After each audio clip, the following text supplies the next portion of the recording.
ನಮಸ್ಕಾರ. ಸುವರ್ಣ ನ್ಯೂಸ್ನ ಪ್ರೀತಿಯ ವೀಕ್ಷಕರೆಲ್ಲರಿಗೂ ಬ್ರಹ್ಮಾಂಡ ಕಾರ್ಯಕ್ರಮಕ್ಕೆ ಪ್ರೀತಿಯ ಸ್ವಾಗತ. ನಾನು ಶ್ರುತಿ. ಹಾಗೆ ವೀಕ್ಷಕರೇ, ಇವತ್ತು ಕೂಡ ಧಾರ್ಮಿಕ ವಿಚಾರಗಳನ್ನು ನಮ್ಮೆಲ್ಲರಿಗೂ ತಿಳಿಸ್ಕೊಡ್ಲಿಕ್ಕೆ ಅಂತ ಕಾರ್ಯಕ್ರಮದಲ್ಲಿ ನಮ್ಮ ಜೊತೆಲಿದ್ದಾರೆ ಶ್ರೀ ಸಂಪೂರ್ಣ ಸನಾತನ ಧರ್ಮ ಸಂರಕ್ಷಣಾ ಸಮಿತಿಯ ಸಂಸ್ಥಾಪಕರು ಹಾಗೂ ಶ್ರೀ ಸಂಪೂರ್ಣ ವರಮಹಾಲಕ್ಷ್ಮಿ ಮಹಾಸಂಸ್ಥಾನದ ವ್ಯವಸ್ಥಾಪಕ ನಿರ್ದೇಶಕರಾದಂತಹ ನಿಮ್ಮೆಲ್ಲರ ಪ್ರೀತಿಯ ಶ್ರೀ ನರೇಂದ್ರ ಬಾಬು ಶರ್ಮಾ ಗುರುಜಿಯವರು. ಗುರುಜಿ ನಮಸ್ಕಾರ. ಕಾರ್ಯಕ್ರಮಕ್ಕೆ ಪ್ರೀತಿಯ ಸ್ವಾಗತ. ನಮಸ್ಕಾರ ಗುರುಜಿ. ಈಗ ಹೊಸ ವಾರವನ್ನು ಶುರು ಮಾಡಿದ್ದೀವಿ. ಇವತ್ತು ಸೋಮವಾರ. ಇವತ್ತಿನ ಕಾರ್ಯಕ್ರಮದಲ್ಲಿ ನಮಗೆ ಯಾವೆಲ್ಲ ಧಾರ್ಮಿಕ ವಿಚಾರಗಳ ಬಗ್ಗೆ ಮಾಹಿತಿನ ತಿಳಿಸ್ಕೊಡ್ತಾ ಇದ್ದೀರಿ ಗುರುಜಿ? ಎಲ್ಲ ವೀಕ್ಷಕ ಬಾಂಧವರಿಗೆ ಪರಿಪೂರ್ಣವಾದ ಸ್ವಾಗತ ನಿಮ್ಮೆಲ್ಲರ ಬ್ರಹ್ಮಾಂಡ ಲೋಕಕ್ಕೆ. ಇವತ್ತಿನ ದಿವಸ ಬ್ರಹ್ಮಾಂಡ ಲೋಕದಲ್ಲಿ ಪ್ರತಿಯೊಬ್ಬ ಮನುಷ್ಯ ಏನು ಮಾಡಬೇಕು ಏನು ಮಾಡಬಾರ್ದು ಅನ್ನೋದು ಸಾಕಷ್ಟು ಜನ ತಿಳ್ಕೊತಾ ಬಂದಿದ್ದಾರೆ. ಮೊದಲಾಗಿ ಕಾರ್ಯಕ್ರಮವನ್ನು ನೋಡ್ತಾ ಇರತಕ್ಕಂಥವ್ರು ಎಷ್ಟೋ ಜನ ಅಕ್ಕಪಕ್ಕದ ಮನೆಯವ್ರಿಗೂ ಸುವರ್ಣ 24/7 ಬರ್ತಾ ಇದ್ದೀವಿ ಅನ್ನೋದು ಸಾಕಷ್ಟು ಜನಕ್ಕೆ ಗೊತ್ತಾಗತಕ್ಕಂಥ ವಿಚಾರವನ್ನು ತಾವೆಲ್ಲ ಭಕ್ತಾದಿಗಳು ದೈವಾನುಗ್ರಹ ಭಕ್ತಪ್ರಿಯರೇ ಅಂತ ಹೇಳ್ತಕ್ಕಂಥ ವಿಚಾರ ತಾವೆಲ್ಲರೂ ಹೋಗಿ ವಿಶೇಷವಾಗಿ ಮನದಟ್ಟ ಹಾಗೆ ಎಷ್ಟೋ ಜನವಾಗಿ ಇಷ್ಟವಾಗಿದ್ದವರು, ಇಷ್ಟವಾಗದಿದ್ದವರು, ಕೋಪಿಷ್ಟರು, ಇನ್ನಷ್ಟು ಜನ ಭಕ್ತರು, ಹೀಗೆ ಎಲ್ಲರೂ ಒಬ್ರಿಗೊಬ್ರು ಹೇಳ್ತಕ್ಕಂಥದ್ದು ಅಂದರೆ ಮನೋಕಾರಕಸ್ಯ ಅಂತ ಕರಿತೀವಿ. ಮನಸ್ಸಿನಲ್ಲಿ ಇದ್ದದನ್ನ ಪ್ರತಿಯೊಬ್ಬರಿಗೂ ಹೇಳಿಬಿಟ್ರೆ ಬಹಳ ಸಂತೋಷ ಅಂತ.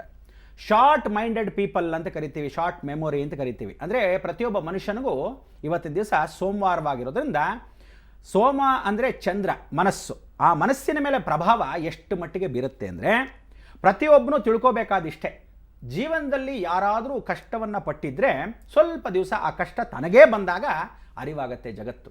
ಆದರೆ ಎಷ್ಟೋ ಜನಕ್ಕೆ ಇನ್ನೊಬ್ಬರಿಗೆ ಕಷ್ಟ ಬಂದಾಗ ಅವರಿಗೆ ಅಯ್ಯೋ ಬಿಡಿ ಅಂತ, ತಮ್ಮ ಮನೆಗೆ ಕಲ್ಲುಗಳನ್ನು ಹೊಡೆದಾಗ, ಗಾಜು ಮುರಿದಾಗ ಮಾತ್ರ ಎಲ್ರಿಗೂ ಅಯ್ಯೋ ನನ್ನ ಮನೆಗೆ ಬಿತ್ತಲ್ಲ ಕಲ್ಲು ಅನ್ನೋ ಭಾವನೆ ಬರುತ್ತೆ.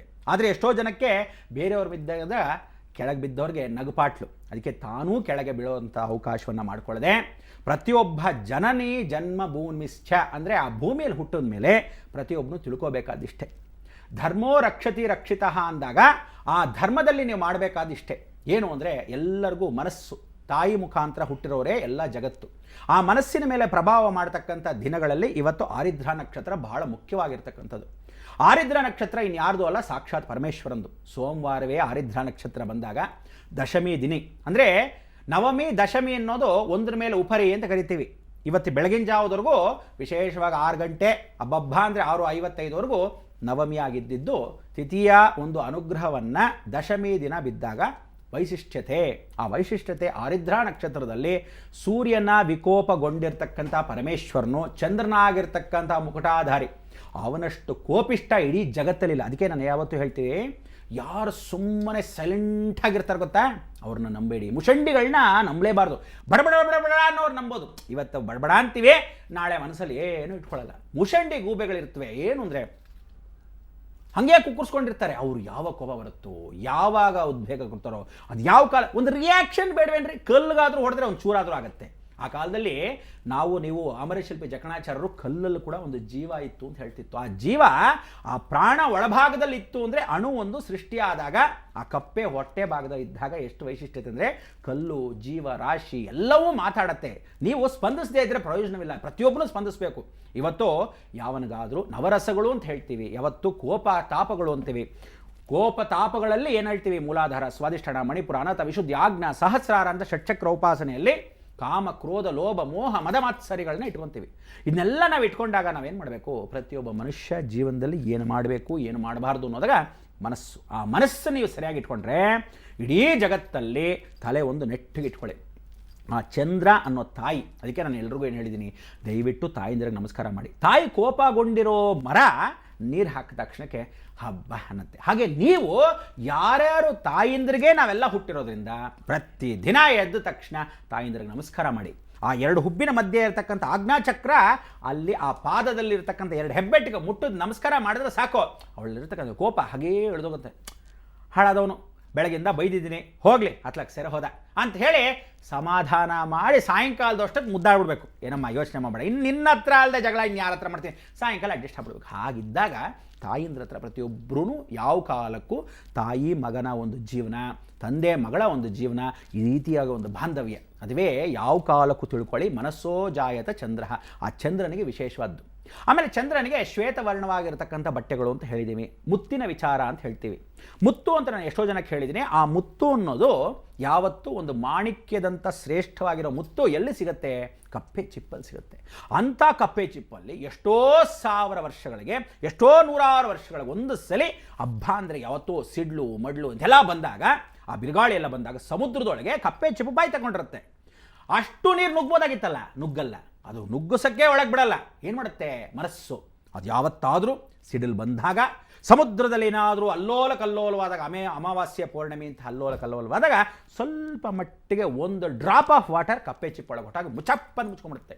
ಆವಾಗ ಅಷ್ಟು ಸಾವಿರ ವರ್ಷಕ್ಕೆ, ಅಷ್ಟು ನೂರಾರು ವರ್ಷಕ್ಕೆ ಒಂದು ಸಲ ಆ ಚಿಪ್ಪನ್ನು ತೆಗೆದು ಇವರೆಲ್ಲ ಮುತ್ತನ್ನು ತಯಾರಿಸ್ತಾರೆ.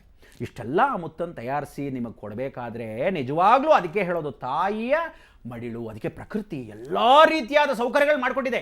ಸಕಲವನ್ನು ನೋಡು, ಅನುಭವಿಸು, ಆನಂದ ಪಡು, ಆದರೆ ಕಾಮಿಕನಾಗಬೇಡ ದರಿದ್ರದವನು ಅಂತ ಹೇಳ್ತಾರೆ. ಯಾಕೆಂದರೆ ಪ್ರತಿಯೊಬ್ಬ ಮನುಷ್ಯನು ಇವತ್ತಿನ ದಿವಸ ಹುಡುಗಿನ ನೋಡಬೇಕಂತೆ, ಸಂತೋಷವಾಗಿದ್ದಾಳಂತೆ, ಆನಂದವಾಗಿರ್ತಾಳಂತೆ, ರೂಪವತಿಯಾಗಿರ್ಬೇಕಂತೆ, ಅವಳನ್ನ ಸೌಂದರ್ಯವಾಗಿ ನೋಡಬೇಕು. ಇವಳು ನನ್ನ ಹೆಂಡತಿ ಆಗಿರಲಿ, ಮತ್ತೊಬ್ಬಳು ನನ್ನ ಹೆಂಡತಿ ಆಗಲಿ, ಇನ್ನೊಬ್ಳು ನನ್ನ ಹೆಂಡತಿ, ಅದು ದುರಾಸೆ. ಅರ್ಥ ಆಯ್ತಾ? ಒಬ್ಬಳು ಸಾಕು ಜೀವನಕ್ಕೆ, ಒಬ್ಬಳು ಇರಬೇಕು. ಆಟಕ್ಕೊಬ್ಳು, ಲೆಕ್ಕಕ್ಕೊಬ್ಳು, ಲೆಕ್ಕ ಇಲ್ಲ. ಯಾವ ಕಾಲಕ್ಕೂ ಜೀವನದಲ್ಲಿ ಸುಖ ಜೀವನ ಯಾವುದು ತಿಳ್ಕೊಳ್ಳಿ, ಏಕಪತ್ನಿ ವ್ರತನಾಗಿರತಕ್ಕಂಥ ಶ್ರೀರಾಮಚಂದ್ರ ಅವನು. ಅದಕ್ಕೆ ಆ ಕಾಲದಿಂದ ಕೃಷ್ಣ ಪರಮಾತ್ಮನು ಕುಟಿಲತನದಿಂದ ಜಗತ್ತಿಗೆ ಹೆಂಡತೀರಂತ ತೋರಿಸಿಲ್ಲ 8 ಜನನ. ಏನು ಹೇಳ್ದ? 8 ದಿಕ್ಕಲ್ಲೂ ಜಗತ್ತನ್ನು ನಾನು ಆಳ್ತಾ ಇರತಕ್ಕಂಥ ಈ ಮಾಯಾರೂಪದಲ್ಲಿ ಜಾಂಬವಂತನ ಮಗಳಾಗಿರ್ತಕ್ಕಂಥ ಜಾಂಬವಂತ ಪ್ರಾಣಿನೂ ನಾನು ಮದುವೆ ಆದೆ ಅಂದರೆ ಜಗತ್ತಲ್ಲಿ ಎಲ್ಲ ಜೀವನನ್ನು ಗೌರವಿಸು.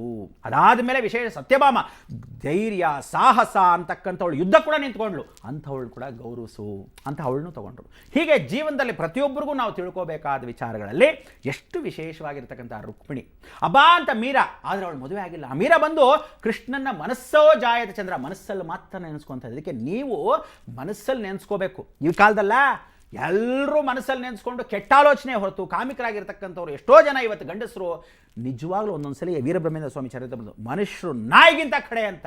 ನಾಯಿ ಬಾಲ ಯಾವತ್ತು ಡೊಂಕಲ್ವೇ? ಅಂದರೆ ನಾಯಿಗಿಂತ ಕಡೆ ಅಂದರೆ ಹೇಗೆ ಅನ್ನೋದು ಅರ್ಥ ಮಾಡ್ಕೊಳ್ಳಿ. ಏನು ಅಂದರೆ ಇವತ್ತು ಭಾವ ಇರ್ತಾನಂತೆ, ಪಾಪ ಅಕಸ್ಮಾತ್ ಅದಕ್ಕೆ ಗಂಡ ಸತ್ತೋದ ಅಂತ ಇಟ್ಕೊಳ್ಳಿ, ನನಗಿಂತ ಚಿಕ್ಕವಳು ಇರಲಿ ಬಿಡು, ಅವಳನ್ನೂ ಲವ್ ಮಾಡೋದು. ಇವನು ಹೆಂಡತಿ ಇಲ್ಲ ಇಲ್ಲಿ ಯೋಗ್ತೆಗಷ್ಟು ಬೆಂಕಿ ಹಾಕ್ತು ಅವಳ ಮೇಲೆ ಕಾಮದೃಷ್ಟಿ. ಅದಕ್ಕೋಸ್ಕರ ಈ ರೀತಿಯಾದ ಕಾಮದೃಷ್ಟಿ ಕಲಿಯುಗದಲ್ಲಿ ಇದ್ದೇ ಇರುತ್ತೆ.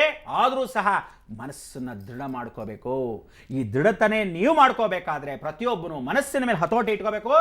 ಬ್ರಹ್ಮಾಂಡ ಗುರುಗಳ ಕಾರ್ಯಕ್ರಮವನ್ನು ಏನಾದರೂ ವಿಚಾರ ತಿಳಿಸಿದಾಗ ಪ್ರತಿಯೊಬ್ಬರೂ ಎಷ್ಟೋ ಉದಾಹರಣೆ ನಾನು ಕೊಟ್ಟರು ಕೆಲವರು ಕೋಪ ಮಾಡ್ಕೊಳ್ತಕ್ಕಂಥವ್ರು ನಿಮ್ಮ ಮೇಲೆ ಯಾವುದು ಹಾಗೆ ದ್ವೇಷಗಳು ಯಾವುದೂ ನಮಗಿಲ್ಲ. ಆದರೂ ಸಹ ಏನು ಹೇಳ್ತೀವಿ, ನಾವುಗಳು ಹೇಳ್ತಕ್ಕಂಥ ವಿಚಾರವನ್ನು ಸರಿಯಾಗಿ ಪಾಟಿಸಬೇಕು. ಅಂಥ ವಿಚಾರಗಳನ್ನ ನೀವು ಮಾಡಿಕೊಂಡಾಗ ಆ ಮಧ್ಯ ಗ್ಯಾಪಲ್ಲಿ ಯಾವಾಗ ವಿಚಾರ ಇರ್ತೋ ಉದಾಹರಣೆಗಳನ್ನ ಕೊಟ್ಟಾಗ ಯಾವತ್ತುಗಳನ್ನು ಅನ್ಯಥಾ ಭಾವಿಸದೆ ಭಕ್ತಿ ಶ್ರದ್ಧೆಯಿಂದ ನೋಡದೇ ಇದ್ರೂ ಅಟ್ಲೀಸ್ಟ್ ಮುಂದಿನ ಪೀಳಿಗೆಗೆ ಇಲ್ಲದೆ ಇರತಕ್ಕಂಥ ರಹಸ್ಯ ಇಡೀ ಜಗತ್ತಲ್ಲಿ ಯಾರೂ ಕೊಡದೇ ಇರೋದನ್ನ ನಿಮಗೆ ಧಾರಾಳವಾಗಿ ಕೊಟ್ಬಿಡ್ತಾ ಇರೋದು. ಎಷ್ಟೋ ಜನ ಇವತ್ತು ಬ್ರಾಹ್ಮಣರು ಕೋಪ ಮಾಡ್ಕೊಂಡಿರ್ತಕ್ಕಂಥ ವಿಚಾರ, ಎಷ್ಟು ಬೇಗ ಕೊಟ್ಬಿಡ್ತಾರಪ್ಪ ಇವ್ರು ಕೊಟ್ಬಿಟ್ರೆ ನಮ್ಮ ಹತ್ರ ಬರಲ್ವಲ್ಲ ಅನ್ನೋ ಹುಚ್ಚು ಎಷ್ಟೋ ಜನಕ್ಕೆ ಒಂದು ದುರಾಸೆ, ಎಷ್ಟೋ ವಿಶೇಷವಾಗಿ ಹೊಟ್ಟೆ ಕಿಚ್ಚು. ಇದುಗಳೇ ಕಾಲಾಯ ತಸ್ಮೈ ನಮಃ. ಅವರವರ ವಿದ್ಯೆ ಅವರವರಿಗೆ. ಆದರೂ ಸಹ ಮನಸ್ಸನ್ನು ದೃಢವಾಗಿಟ್ಕೊಳ್ಳಿ. ಸಂಧ್ಯಾಕಾಲ ಮುಸ್ಸಂಜೆ ಮನೆಗೆ ಬಂದ ಸಮಯದಲ್ಲಿ ಆನಂದವಾಗಿ ಕೂತ್ಕೊಳ್ಳತಕ್ಕಂಥ ಕಾರ್ಯಕ್ರಮ ಇವತ್ತು. ಆ ಕಾರ್ಯಕ್ರಮವನ್ನು ಮಾಡ್ತಾ ಇರ್ತಕ್ಕಂಥ ವಿಚಾರದಲ್ಲಿ ಎಷ್ಟೋ ಜನ ಸೌಖ್ಯ ಸೌಖ್ಯ ಸೌಖ್ಯ ಅಂತ ಜಗತ್ತಲ್ಲಿ ಎಲ್ಲರೂ ಒಂದು ಹೇಳ್ತಾರೆ. ಆ ವಿಚಾರ ಏನು ಅನ್ನೋದು ಒಂದು ವಿಶೇಷವಾದ್ದು. ಯಾವ ರೀತಿಯಾದ ಜನಗಳಿರ್ತಾರೆ, ಯಾವ ವಿಧವಾದ ಆ ಜನಗಳಿಗೆ ಏನೇನು ಬುದ್ಧಿ ಇರುತ್ತೆ, ಅದು 4 ವಿಧವಾದ ಚಿಲ್ಡ್ರನ್ನ ನಾನು ತಿಳಿಸ್ಕೊಡ್ತೀನಿ. ಕಾಯ್ತಾ ಇರಿ.